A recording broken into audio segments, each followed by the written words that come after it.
इस न्यूज के प्रायोजक हैं देव जनरल स्टोर एवं पुस्तक भंडार, नया बस स्टैंड, मुंगेली। चुनाव नजदीक होने की वजह से सभी राजनीतिक पार्टियां जनता को लुभाने में लगे हुए हैं ताकि जनता का विश्वास जीत सके।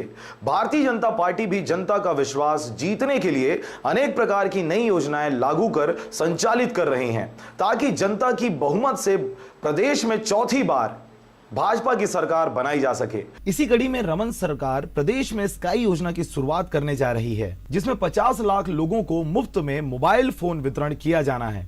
वह प्रदेश सरकार द्वारा इसे मोबाइल तिहार के रूप में 30 जुलाई को मनाया जाएगा। इस अवसर पर बॉलीवुड एक्ट्रेस कंगना रनावत रायपुर पहुंचेंगी। भाजपा सरकार द्वारा मनाए जाने वाले इस मोबाइल तिहार को विपक्ष के लोग चुनावी स्टंट बताते हुए जनता के पैसों का दुरुपयोग बता रहे हैं।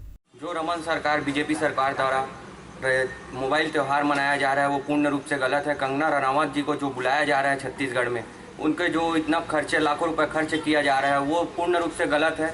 उसको रोजगार में लगाया जाए।